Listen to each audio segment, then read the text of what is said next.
Share on Pinterest. If you buy something through a link on this page, we may earn a small commission. How this works. Have a newborn at home and starting to think about parenting philosophies? Or do you already have kids, and you're sick of yelling at them all the time? Or maybe you've noticed that all the shouting isn't actually doing anything to change behavior. Here's a method you may be interested in trying: peaceful parenting. It may sound like an oxymoron, or some woo-woo philosophy that involves joining hands and singing "Kumbaya" in the forest, but it's actually based in research and worth a look. Keep reading to find out how you may be able to stop all the punishing and, instead, start promoting good behavior from within your child with just a few mind shifts. Definition of peaceful parenting. Peaceful parenting is a philosophy developed Laura Markham, Ph.D., clinical psychologist and author of the popular blog Aha! Parenting. You may have even heard of her book, Peaceful Parent, Happy Kid: How to Stop Yelling and Start Connecting, published back in 2012. In brief, her concept of peaceful parenting is broken into three main ideas: regulating emotions as parents, connecting with your children, coaching instead of controlling. Overarching peaceful parenting is this focus on mindfulness. This means that you live in the moment of whatever is going on in your home and with your kids. Beyond that, you take time to recognize and honor your own emotions and previous experiences, or traumas that might impact how you respond to your kids in tough moments. The goal is to improve behavior from the inside out and build a strong parent-child bond. Its object is to give children the tools they need to recognize their own emotions, and, as a result, make wise choices as they grow. Related: what do you want to know about parenting? How to follow peaceful parenting guiding principles. It seems simple enough, right? Here's a little more about how each of these areas is broken down. Regulating emotions as parents. First and foremost, a peaceful parent looks within at their own emotions and subjectivities that might color the response to different parenting situations. You've probably thought about it before. You see your little one tearing into the kitchen cupboard, again, and all you can think about is the frightful mess that awaits you when they're done. You go from 0 to 60 in 2 seconds flat. The emotion you see may only be red, meaning high alert. Regulating emotions means taking a deep breath and deconstructing the situation at hand. Why is your kid in the cupboard to begin with? Are they hungry? Bored? Is that cupboard just begging to be broken into? Whatever the case, consider your own emotions and the environment before hollering. Drive.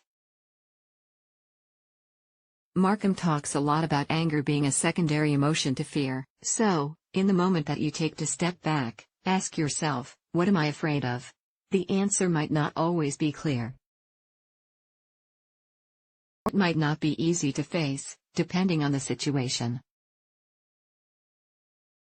Regulating your emotions sets a great example for your kids in regulating their emotions. You can think of it as the exact opposite of blowing your top. Yet, even after you've taken stock of your inner feelings, after you've been mindful, you can still feel anger and share it. The difference is that you took a moment to gather yourself instead of immediately reacting. Connecting with your children. You may think, but I already am super connected to my child. Like, literally.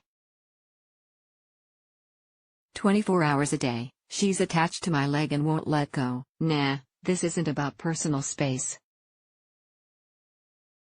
It's about that intimate bond that parents and kids share. When's the last time you felt really connected to your child? Or what might be getting in the way of feeling that way? Drive. Markham gives some examples of how you might connect with your child. Practicing attachment parenting, closeness in terms of both emotions and physical proximity, with young babies. Engaging in one-on-one special playtime each day. It doesn't need to be a long time, Even 10 to 20 minutes can make a huge difference. Turning off televisions, tablets, phones, and other technology when interacting with your kids. Prioritizing family time each night, like eating dinner together. Physically connecting through hugs, snuggles, and other showings of affection. Creating your own unique rituals to connect with your child, like snuggling for a few minutes before getting out of bed for the day. Working on your connection may help your child feel more secure. They learn to love themselves and are able to extend this love to others. Drive.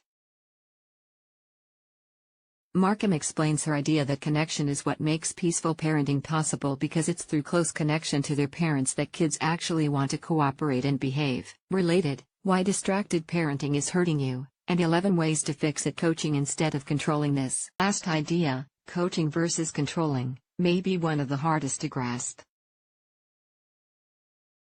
You might wonder how on earth your little one will listen to you without harsh consequences. Or if losing the power of yelling and punishment will make you look weak.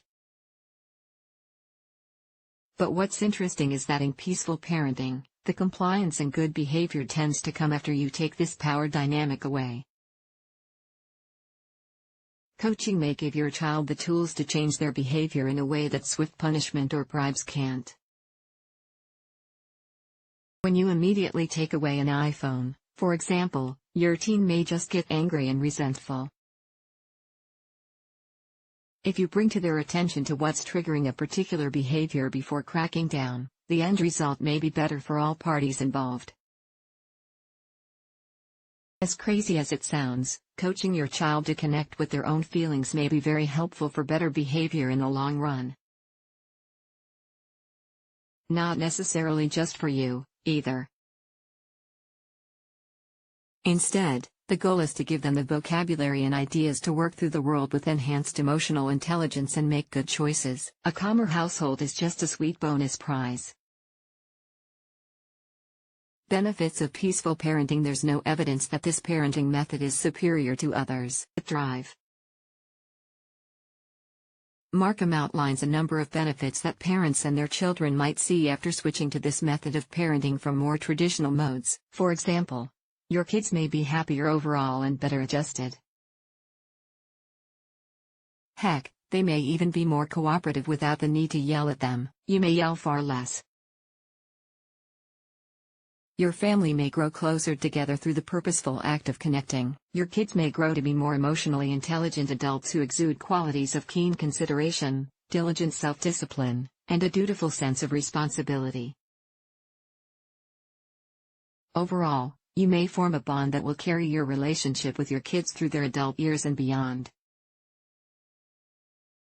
The heart of peaceful parenting is a concept called mindfulness.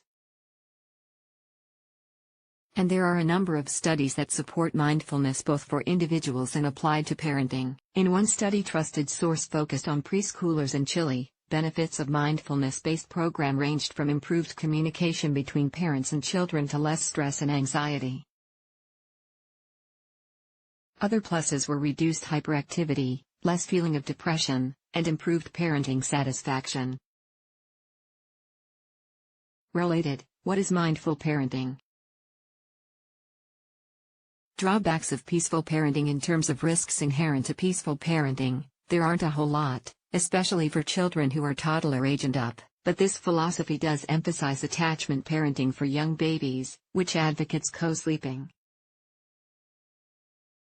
Co-sleeping increases the risk of sudden infant death syndrome, SIDS, so experts don't recommend it. But you can practice other elements of attachment parenting, like baby wearing, and simply opt for safer methods for baby sleep. It's important to understand that no parenting style you'll find is perfect for every family.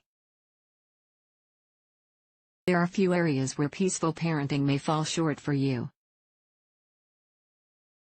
But you won't necessarily know until you try it. If you try peaceful parenting and it just doesn't work, you may want to give it a little more time. Look at yourself, too. Patrick Coleman at the blog Fatherly shares that he tried peaceful parenting with hit-or-miss results. Overall, it had more to do with his own journey to mindfulness and finding empathy for his kids. Once he reached that point, it clicked much better for everyone. Examples of peaceful parenting. So, how exactly can you apply this stuff to your tantruming toddler or angsty teen? It may take practice, especially if you're shifting gears from more traditional styles of parenting. Here are some brief examples to get your brain juices flowing.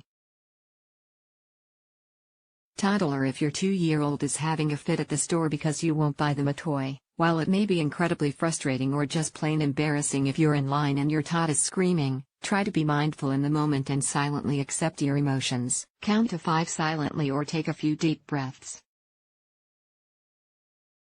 Try to acknowledge their feelings and put yourself in the place of your 2-year-old, but also share your limit. You might say something like, "I understand you want a new toy, but we don't get new toys every time we go to the store." If they're still screaming, try giving them a hug. While a snuggle may feel like a reward, you're really working on that connection piece. You may find it will reset their mood. Now for a reality check. Trying to talk to a 2-year-old about their feelings in the middle of a tantrum may not work so well. You may need to work toward removing your child from the situation sooner rather than later, but you can still avoid yelling as a reaction. School-age kid: if your 7-year-old just got paint, the paint you told them not to touch, all over your new white carpeting, resist the urge to immediately yell about how expensive the carpet is. You may even want to verbalize that you're doing it. Say, "I'm trying to calm myself down before I talk to you about what's going on." Give them the opportunity to solve the problem. For this example, it may mean asking them, "This is a big mess. What should we do to clean it up?" Then let them brainstorm with you for some mutual problem solving. Then you may bring attention to the bigger issue at hand, using the paint without permission. Rather than punish, explain your position. Provide some guidance for your rules in a calm, but firm, tone. You might even suggest that you use paint and other off-limits art supplies together in your one-on-one time so there's a set limit. Teen: if you think your 16-year-old has been out drinking with their buddies. Let's face it, you might not always be around when your teen is in a situation that would have you screaming. Whether you catch them in the act or hear about it later, try very hard to take stock of your own emotions. Did you drink a lot in high school? Or do you worry they're going down a bad path? Before reacting with anger from fears, acknowledge your own feelings and consider sharing them, calmly. With this age group, connection helps to foster responsible, independent decision-making instead of rebellion from parents' wishes. Take heed if you notice your teen retreating or pushing you away. Connection means an open flow of communication and, yes, being more of a listener than a lecturer. Remind yourself that poor choices give your child opportunities for growth. Teenagers deal with a lot of peer pressure and they're only just learning how to make good judgments. Try to present how different choices, like staying away from underage use of alcohol, lead to positive outcomes. Related, setting a realistic curfew for teens. The takeaway: there are many resources on the concept of peaceful parenting that you can find online for free, at the bookstore, or even at your local library. Here are some websites to check out and books to consider purchasing online. AHA! Parenting website: Peaceful Parent, Happy Kids. Peaceful Parent, Happy Kids, Workbook. Peaceful Parent, Happy Siblings. Peaceful Parent Institute website. If you're particularly smitten with these ideas, you can go a step further and connect with a peaceful parenting coach. These coaches have finished 6 months of certification classes. Being a parent is hard work. Reading yet another parenting book may be the last thing you want to do on a Wednesday night. But if these ideas speak to you, consider taking the time. Your key to a harmonious home, or at least, A more harmonious home, maybe peaceful parenting.